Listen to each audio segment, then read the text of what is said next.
Alright, we're back. Part 2 today. We gotta turn this down a bit. Alright.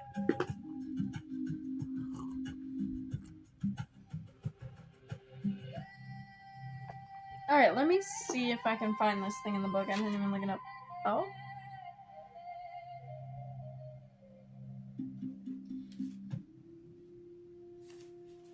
Cool.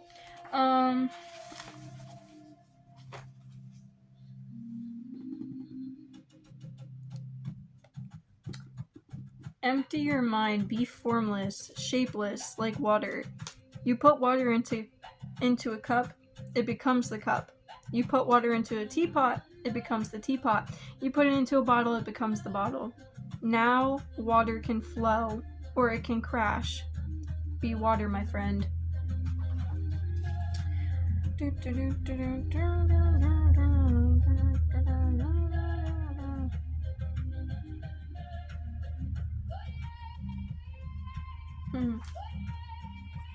So this is, I've talked about this before on this channel, but this is a book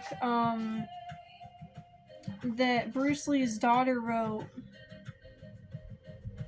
People have to grow through skillful frustrations, otherwise they have no incentive to develop their own means and ways of coping with the world. Something her father used to tell her.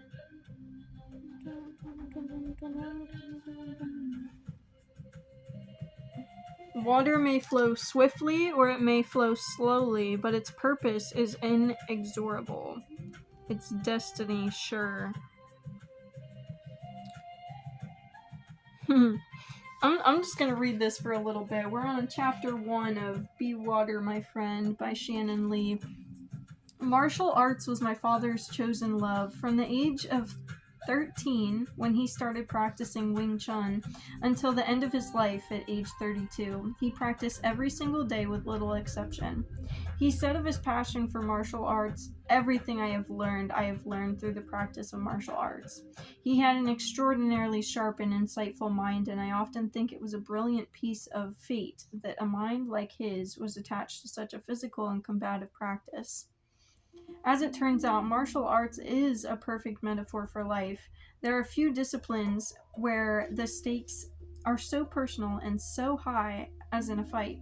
Proficiency in martial arts is the practice of keeping centered and skillfully responsive under the direst of circumstances, the threat of physical harm. When you have mastery in combat, you not only meet a fight with composure and skill, you become an artist of movement, expressing yourself powerfully in the immediate unfolding present with absolute freedom and certainty.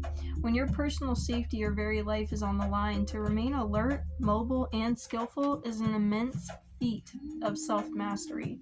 This philosophy of movement was how Bruce Lee lived every aspect of his life.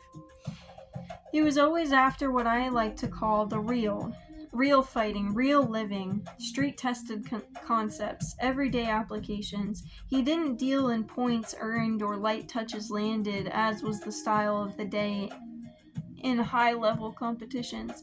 He called that kind of point-oriented competitive fighting with so many rules on how to score without causing injury, dry land swimming. And it's not to say he was going around challenging everyone to a street fight, though he did fight a handful of real challenge matches in his lifetime.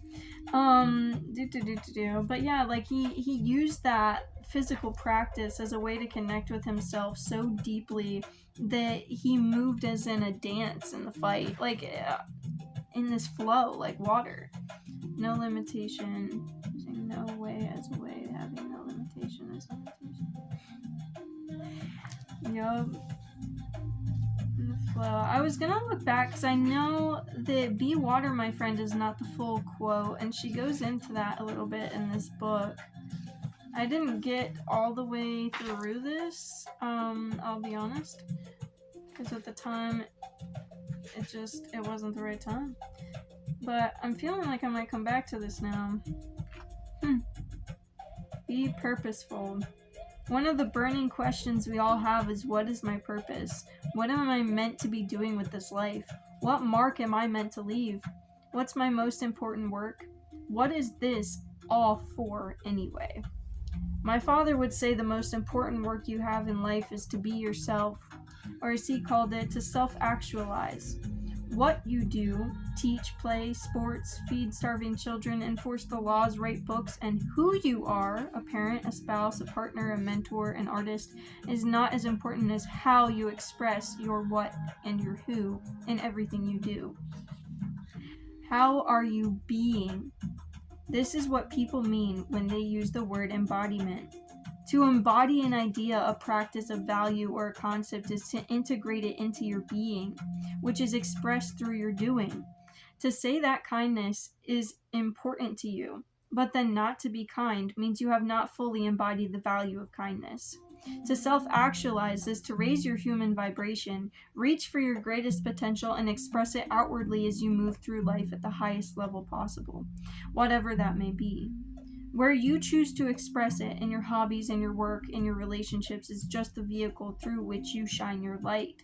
When your purpose is simply to be the most high functioning and joyful version of you that you can be, then every moment can be an opportunity to fulfill your purpose, and the journey becomes so much more exciting. You now have your purpose no matter what. Even the difficulties become more manageable when we are committed to expressing the truth of who we are. My father encouraged a lifelong process of self actualization. To actualize means to make a reality of, and so then to self actualize is to make a reality of oneself. It is to know oneself and express the uniqueness of oneself in the world with such skill and with such ease that, like water, it will flow naturally from you. Think about how water is water. It doesn't try to be anything else. To be like water is to be engaged in a process of discovering and then embodying our most real and true selves. Sounds easy, right? Yes, but as you start down the path to self-knowledge and discovery, you may come to realize how much you are not being true to yourself. And maybe not even to the people around you, and suddenly you may realize, uh-oh, this is hard, I don't like this. But as with everything, you don't get to be Bruce Lee by taking one kung fu class. You don't get to be a concert pianist in one lesson, and you don't get to express your best self out in the world without a healthy dose of personal inventory and integrity and integration. It takes work to make your insides match your outsides. When we're born, we are naturally open, sensing, responsive, energetic little beings. But as we are taught to navigate the world, we start to try to be one way or another, and our essence can get bogged down by the influence of so many other people and what they believe is right for us. Part of this programming is the normal, natural process of growing up and learning about the world, seeing that there are rules for survival and learning how to navigate them. We need to know how to protect ourselves.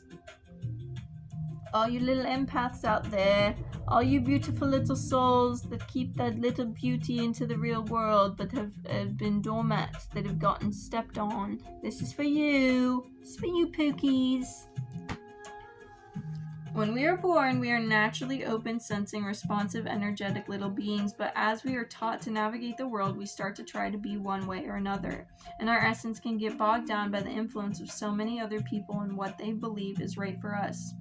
Part of this programming is the normal, natural process of growing up and learning about this world, seeing that there are rules for survival and learning how to navigate them. We need to know how to protect ourselves, how to get what we need, and how to get by. But in this process, we also become separated from our essential selves by outside influence, living in survival. As we learn how to conform, we can forget how to advocate for our uniqueness. We can forget how to naturally be and how to give voice and expression to our soul. And so we have to become aware and vigilant as we develop, and we have to practice our return to self until we finally reclaim with consciousness what we had in our possession all along. Our free, expressive, and essential nature. Sheesh. Our free, expressive, and essential nature. Water doesn't have this problem. A wave doesn't have to remember how to land on the shore. A river doesn't have to consider how to carve a canyon into a mountain. A lake doesn't have to practice giving life to the fish and the plants. in its simple way of just being. Water can be our guide along our path to our natural selves, and one day, if we self-actualize, we can attain and reclaim this simple and natural freedom. Be whole. And that's where we're going to leave it with the book. I want to do a reading. I had to make space on my phone to fit another video. It cut off at the other one as soon as we got back into the room. So, once I was done making that space, though, I was like, I don't want to do the reading without the video. So, made the space, got y'all ready. Found the thing in the book enough. I think we found what we needed to find for the day. Might have been going in there for something else, but we got what we need in the end. That water is very, very important, my friend. Nature just reflects who we are. She shows us our own beauty and depth and ways that we go about life and practice. Alright, we are using the Call of the Morrigan deck right now. Oh, maybe that's what we need to do. Close that up.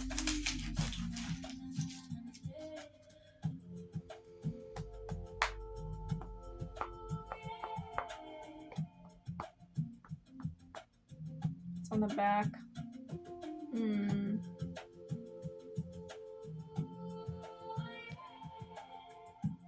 The Spear of Lu. Oh, we want 3 cards to come out. Okay, 3 from the bottom then. We've got the Spear of Lu, number 15. The Cauldron of the Dagda, number 14. And the Washer at the Fjord, number 4. So what I'm getting from this already is that energy that the full moon brought to us. Like, at least with these two, especially with that water energy, like we're making space, releasing that grief, whatever's holding us back. And I mean, like, there's literally a full moon back here. There was also a storm yesterday, like a really big thunderstorm here.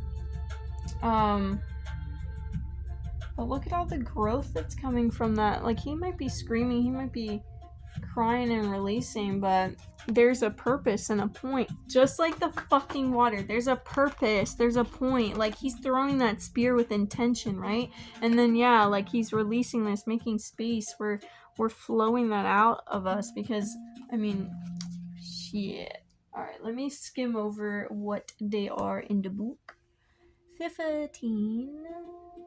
I haven't gotten very accustomed to this deck yet, so still working into... This is like the first oracle that, like, it really has so much meaning in each of its own things that I don't want to just go off of what I'm getting from the card, even though I can definitely read it. I'm interested as to what they say. Alright, the Cauldron of Dagda we'll look at after the 15. Yes! Yes!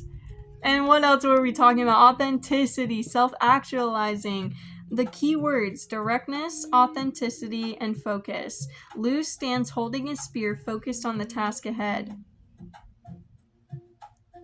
The spear glows, charged with his energy and intent.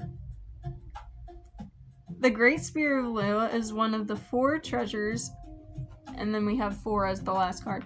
One of the 4 treasures of the Tuatha De Danann, which I apologize to anyone who knows how to pronounce these things. I haven't practiced this yet. As I said, I'm not relatively connected, familiar with this deck yet. Once thrown, no battle could be won against the one who held it. That's crazy. The last card I pulled from this deck was Battle, and it's all about, like, you know, the trials and tribulations. So now it's saying, once thrown, no battle could be won against the one who held it. Upon his head is the symbol of the sun. Guys! Oh my god, my people know. I literally, it is. Oh my god. It's literally the symbol of the sun, but I had a rune come into my head the other day when I closed my eyes, because I've just been getting symbols in my third eye when I close my eyes and I focus here, or even when I just close my eyes and then something just comes and it's like, whoa. But not like startling at all. It's just like it literally like it just kind of like flows in there. But it was a rune the one day, and it was right after some of us left and some of us were getting ready to leave for different things. And Sowilo, it was the sun. Actually, hold on, I'll grab the divination book.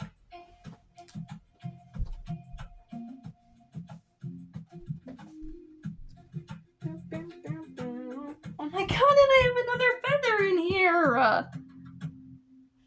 Miss the chickens. Okay, so Sowilo is right. What's on the next page? Yes. The rune of potential and success, energy and expansion. Sowilo promises that goals will be achieved and honor bestowed.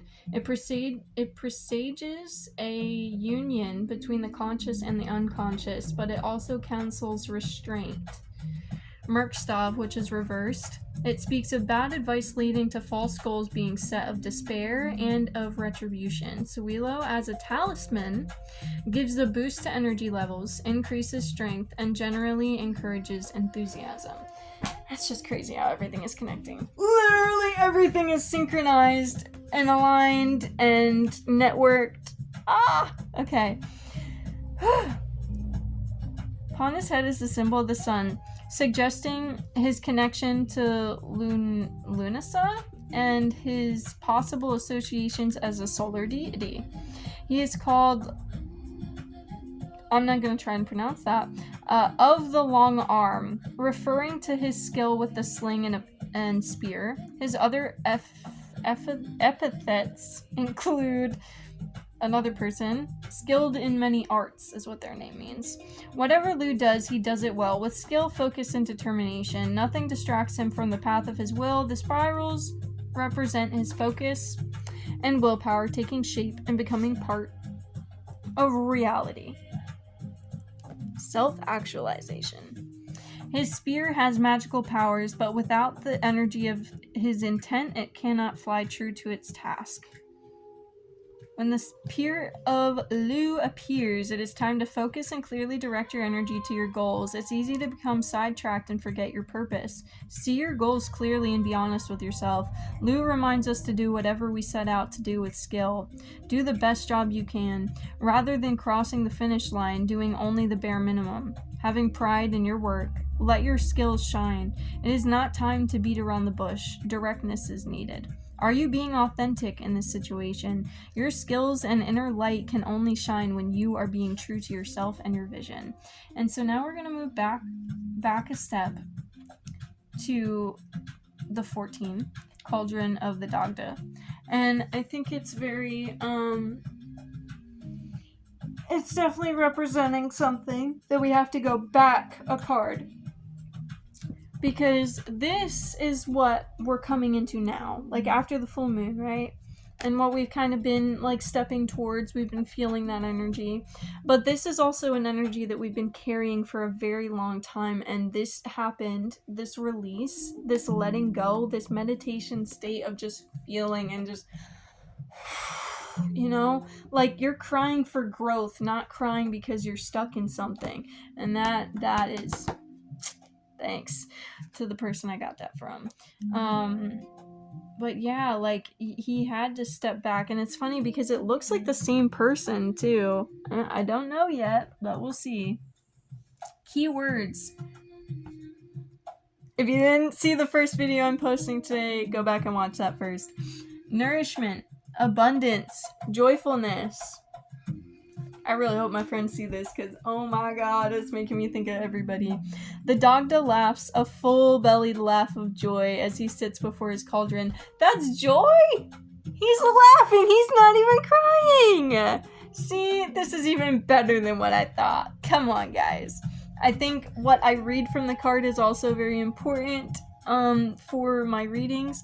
So it's this balance energy of like, we had to release... like I had to do to make this video. I had to get rid of things on my phone. I had to move things over to another space. I had to make space to be able to bring other things in and to share that with other people.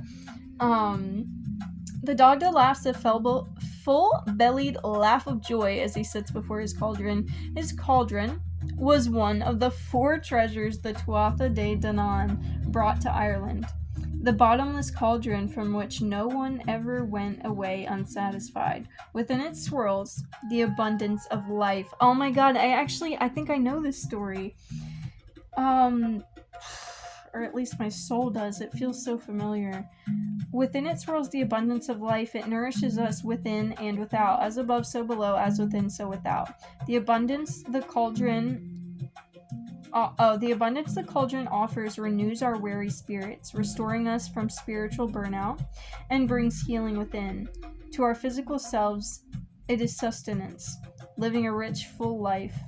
It reminds us there are endless possibilities in life. Behind him rests his club. One end could take life, and the other could restore it. Around his neck is a tor of kingship. The Dagda lives life fully. He is a king, a warrior, who can both take life and spare it. He sees both the light and the dark in life and chooses to focus on joyfulness. He shows us there is balance in life and reminds us to be grateful for the abundance we have. The cauldron of the Dagda reminds us to care for and nourish ourselves as well as those around us. It signals a time of abundance and success as well as an end to sadness and struggle. Embrace the gifts the universe is offering you. Find your passion in life and immerse yourself in it. Abundance yields generosity. Share your abundance with others. The abundance the Dagda offers is for all who surround him, friends and strangers alike. Potentially making friends from strangers. His generosity builds community. He offers hospitality and a safe haven. In order to live, you need the connections and support of others. How are you going to make the world better than how you found it? Where in your life can you share your abundance? In times of discord and want, this card can signify a restoration of order once the chaos ends. What in your life requires attention and rejuvenation?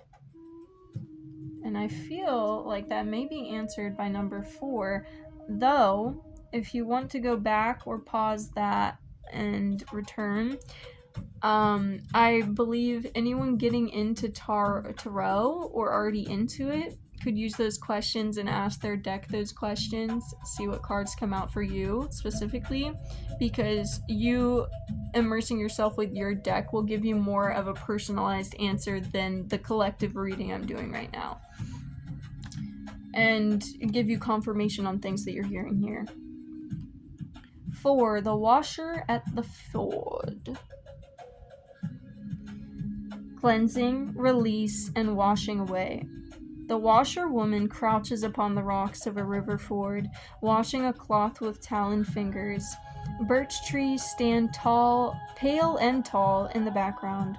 The Ogwam, which is tree language to put it the best, Beith, which means birch in Irish and represents cleansing, protection, and new beginnings, is carved on the necklace around her neck. There is a look of resignation on her face as she waits for the cloth's owner to come to her. The rushing river carries away the bloody evidence of that which must be cleansed. Water flows from the waterfall behind her, and the dark of night descends, the rising moon illuminating the trees as she waits. In Irish lore, the washer at the ford holds an iconic place. In this guise, the Morrigan is a portent of death. She prophesied what may yet come to pass, depending on our choices. Heroes often come upon the washer washing bloody clothing, armor, body parts, and even the entrails of fallen warriors. When asked, she will reveal the death of the hero, most often in battle, and at times her mere appearance will foretell this ending. The hero, inevitably, when given the choice, continues on to battle, knowing the final outcome. In most of the stories, it is clear the washer is mournful at their loss, and her appearance can be seen as fate to come. Fate to some, or forewarning. The washer at the ford, the hooded one, she who mourns for those whose lives have been cut short, and she who presents us with our choices in this life. The Oguambith, worn on the pendant about her neck, represents purification. Traditionally, birch was used for cleansing and purifying the body and home. This Ogwam carries connotations of purity and sacredness. It can also be used for healing purposes. The washer speaks to us of cleansing that which no longer serves. What is holding you back from achieving your purpose? What do you need to wash away to grow and move forward? She shows us our choices and bids us to decide. Do you continue on the same path, knowing the outcome will not change, or do you change direction? Cleanse yourself of the old, that which holds you back, and take a new path. The choice is yours to make. I think with this, it also reminds us that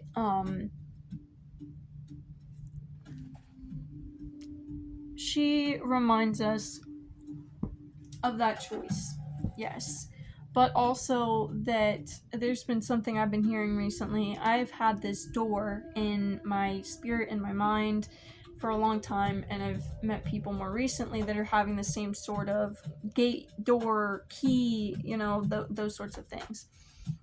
I heard something recently, and I think it was another tarot reader. I think it was the Witch and Scythe on YouTube as well, that was talking of the fact that oftentimes a doorway opening is not something that we have locked behind, but basically like us choosing who we are going to be, choosing that path. And we have seen it coming for so long. Like, at least me, I've seen that door for so long. I've come and I've sat in front of it in my meditations. I've been there with my inner child and my inner teenager, hugging, meditating, letting us know that we are safe and ready to open that door. And I think now I can understand that it wasn't something that I was necessarily hiding from myself. But again, opening that pathway and that vibration of I'm not stuck in this force field of all these beliefs, and once I break that open, then all these things that have been pushing at that force field, trying to seek me, trying to flow to me, find their little cracks in as soon as we start opening up our ideas. Open your mind! So yes, it is a choice to stay where you have been or to move forward. And if you are choosing to move forward, that is your key. The key is your choice, and that door is your path. Are you going to open it? Are you going to move forward? Or are you going to stay stuck in habits and core beliefs and everything else that have been haunting you for God knows how long?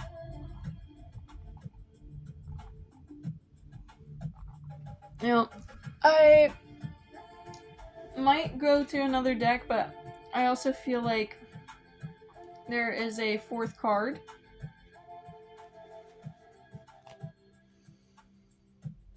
Shuffle.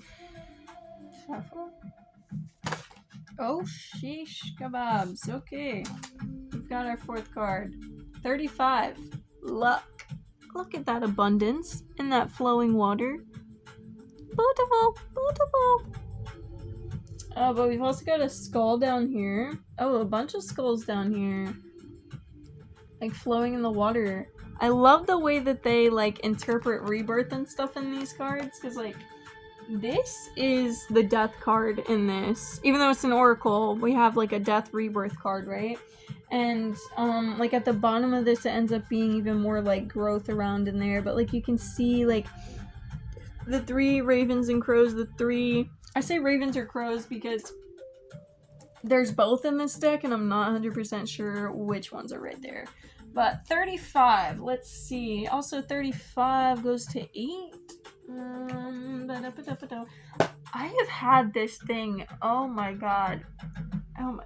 And we have the 8-8 portal with luck. 8-8 portal, friend's birthday, Lionsgate portal, highest peak is on the 8-8 portal. 888 portal because it's the 26th year and the numerology counts down to 8. Oh my god. Okay, book. Alright, maybe not book yet. I'm getting that I should pull out another deck. I think I'm gonna grab my Light Seers. Let's see what comes to me. Light Seer! Oh, yes, and I have this too. Alright. Okay, we're gonna leave that there. That feels right. Alright. Jeez Louise, that was a quick one that came out there. Yang energy. Okay, so like healthy masculine. That's nice. We're getting that balance in. Ooh, and this being right near. So that like being able to feel your feels, but not getting stuck in it and not putting it on other people, releasing and then focusing on the joy. I do have the book in here. Let's see. Oh, and it's number 3. We love that. 3s and 4s.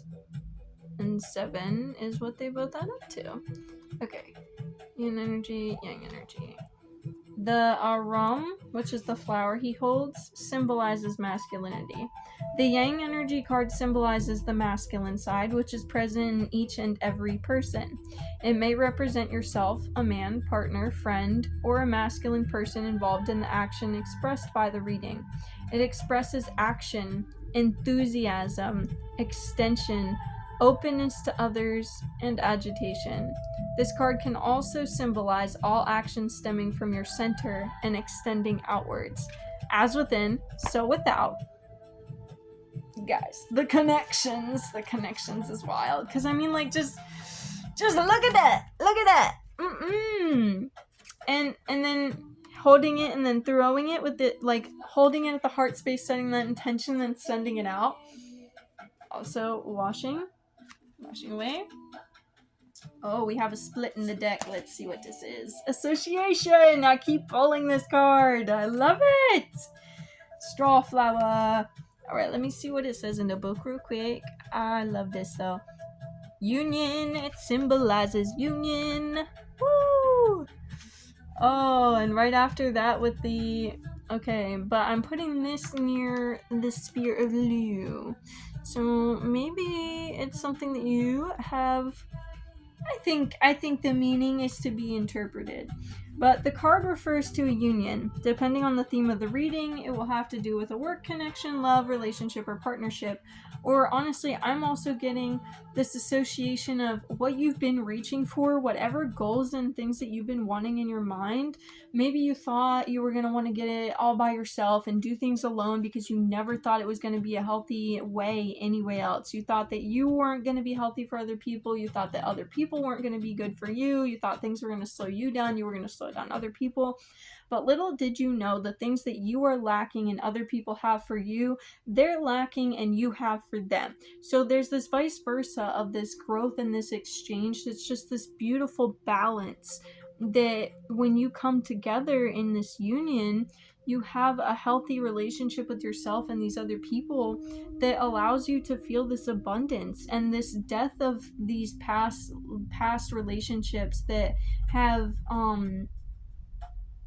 had been more like soul contracts and trauma bonds rather than like actual forging family ties. And the association card invites you to not isolate yourself, but to forge ties and contacts in order to move forward. Depending on the other cards in the spread, it will indicate a positive or a negative association, which it's very clear it's a positive one, especially because it landed right next to my selenite swirl spiral.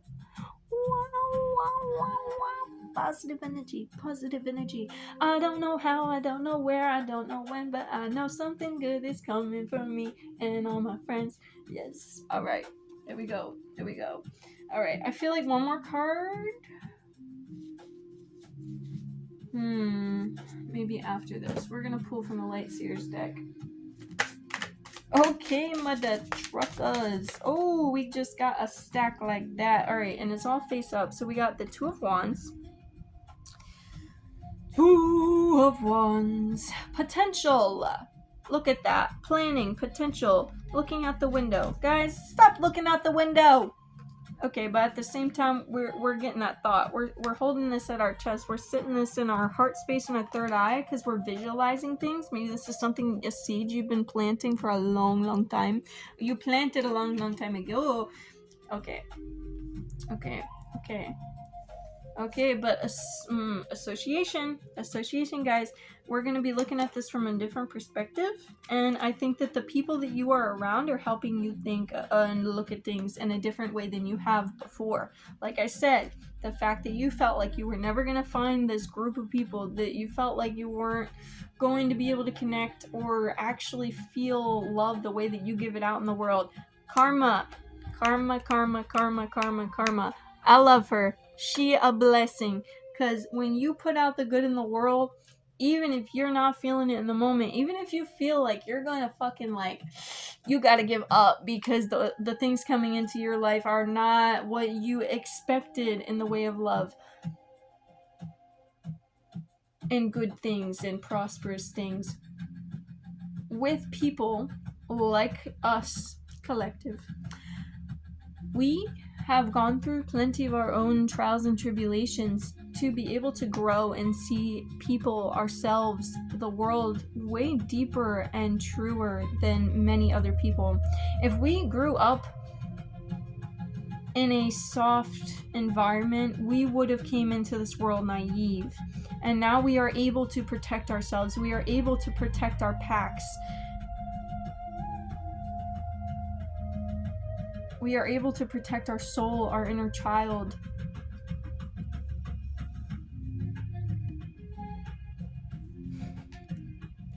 And the Ten of Pentacles and the Ten of Cups always that abundance, but especially with the Pentacles, I mean, that's happy family. There's 3 kids together, but 4 kids in all. The parents and a dog. The dog right after this. Growing up with the puppers. Like, you've always had people there, but this is where you've always been guided. You've always been protected. But this is the point in your life where it's in the physical realm. You know how to protect yourself. You know how to be stable in a way. Whatever that means for you. You've found stability, you've found ground, and you're able to dance on it.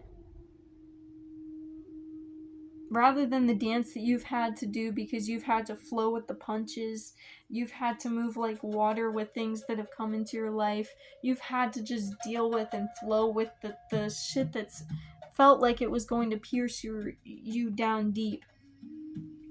You've found balance, equilibrium.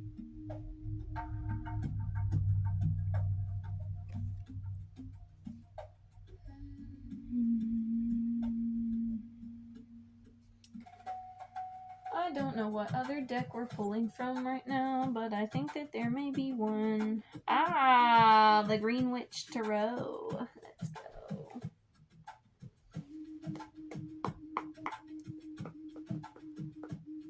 I don't know how, I don't know where, I don't know when, but I know something good is coming for me and all my friends.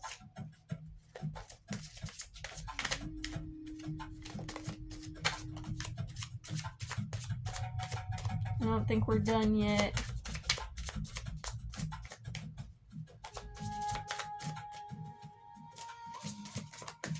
Yup. Alright. One more time. Oh shit, okay. We're getting a little much, yeah? But we got this. I feel like it's raw. It's raw. Alright. We're gonna pick all this up. Alright. 8! The crone! But it's also like, it looks like the strength card. Strength and years. The wisdom that you've gained from having to be strong for so long. 6 of Pentacles. The wisdom you've gained from malicious and manipulative relationships, spaces, energies where you thought that you had a healthy space, healthy relationship. There's this goose looking up like, oh, you silly little goose. You silly little geese, you. If only you knew. There's been something maybe trying to tell you about these things for a long time, and we just haven't been listening. Like, this bird it gives me this bird that, like, makes a lot of noise outside. Like, it chirps a lot, right? And it's standing there, like, watching this whole thing going on, because there's money behind this guy's back as she's trying to pay for this thing, and they're like scamming her in some sort of way, right? That's what I'm getting from this card right now. And it's like that bird's there, like, hey, this stuff's going on. I'm seeing it right now. You might not be seeing it because it's behind your back, but I got you. Hey, this is happening. And she's just like, yeah, like, I'm doing my thing. I'm giving you my coin, and you can scam me all I want, because I think I'm good. I'm safe. I'm secure. That goose said, honey. And it wasn't until you got out, found your passions, filled your own cup, Page of Chalices, Page of Cups, right? You got out and did what fills your cup. You went and filled your own cup. Because look at that. 2 of Chalices, and then we got a Page of Chalices. So these 3 came out together, right? So it was like, you have gained a lot of wisdom and strength from this manipulative energy. They tried to fuck you over, and you left stronger and wiser than they ever expected you to become. They might have even seen it. They might have even talked you up, like, yeah, like, I see how beautiful you are. I see how strong you are. I see how much growth you are capable of. But then they also would be like, behind your back, trying to stop that, because it threatens people when they know that someone can be stronger than what they ever thought that anyone could be capable of. When they think that they have lost the ability to get to that point, people, crabs in a barrel, will see a crab crawling up, try to grab onto them with their claws to climb up, but what they're doing is really just pulling them down. Maybe that person didn't even recognize that that's what they were doing, but crabs in a barrel, man. We're all just pulling each other down. Insecurity of society. But then, yeah, then you get to this card, and you are filling your own cup by going out, and she's painting by the water. She looks like so at peace and just in her element, in her zone. Like, she's like, yeah, I'm partying up by the river by myself. And it's a blank canvas too. Unlimited potential. What did this book say? Something about no limitations. Hold on one second. Well, be pliable. When man is living, he is soft and pliable. When he is dead, he becomes rigid. Pliability is life. Rigidity is death. Whether we are speaking of the body, the mind, or the spirit, be pliable. And here it is. Using no way as way. Having no limitation as limitation. That reminds me, oh my god, that reminds me of a video I did. I really want to go back and see it.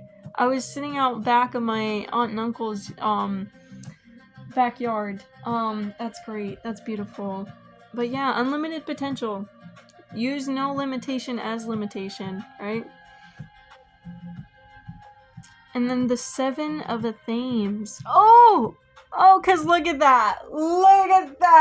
Oh, okay. So we're around this, right? We're at this house. We have this this structure, everything locked down. We're living in a box. We think like we're set in some mindset.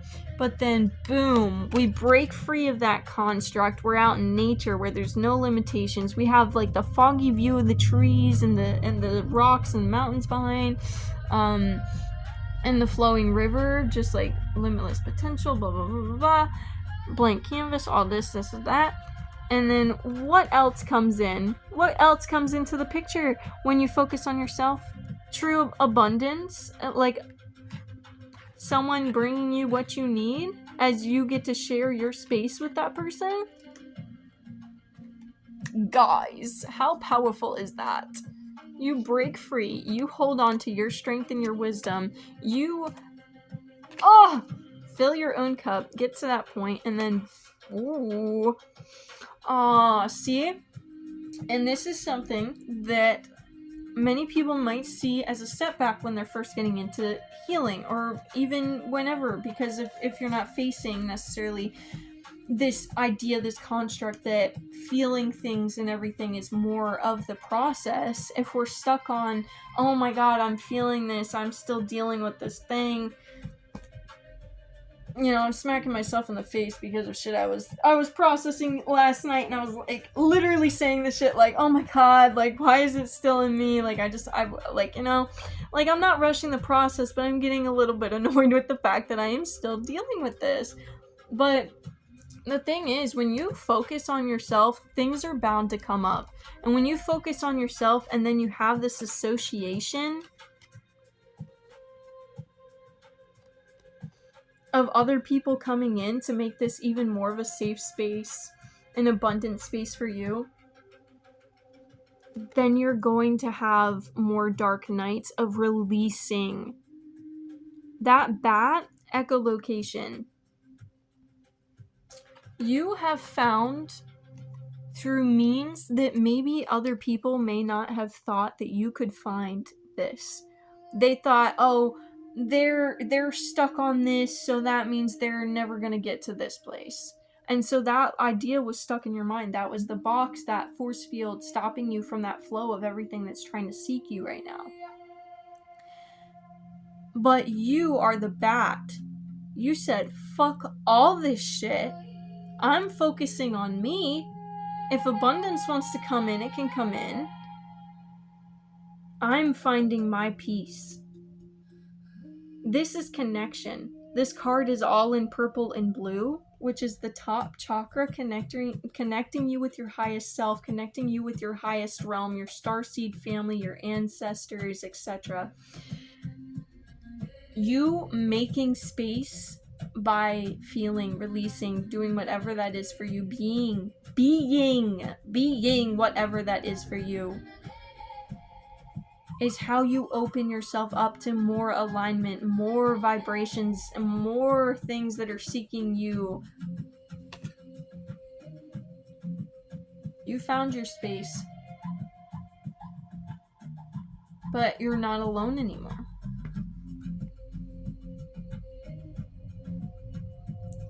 Yeah, and when you do release that, once you found that space, you release that, you make space, you're going places. Now, I don't think necessarily this could be a move for some people. This could be a move for some people, physically. This could be an energetical move, of course, because I feel like that's the underlying thing. This is an energetical move, the purple card. Which, funny enough, is the 9 of Athenes. We went from 7 Athenes, 9 Athenes, and now we're at the Knight. So you released that, you made space. Now it's time to take action. Take action. Take action. Take your action with intent. The spear. The Athenes is swords, by the way. And then we're going to the 6 of Wands. Like, what you do when you get out of what you become and remember when you set that intention out into the world and clear the channels will be celebrated in abundance with your people, with people you haven't even met yet. The love that you are receiving in this card is all the love that you give out. You are still sharing so much with the world, whether you see it or not. We have the last ones. Remember to rest, because that helps you fill your cup too. Focus on yourself and your passions, what you need. What you need. What do you need? If you take anything from this, reading this video, what do you need? You've made the choice to go and follow your path and fill your cup. Now it's time to fully invest in those passions and those joys. Whatever that is for you. With your people. And making sure that you get a balance of with other people joy, resting with yourself, taking care of yourself. Powerful reading, y'all. Thank you so much for being you. Love you. Have a beautiful day, folks.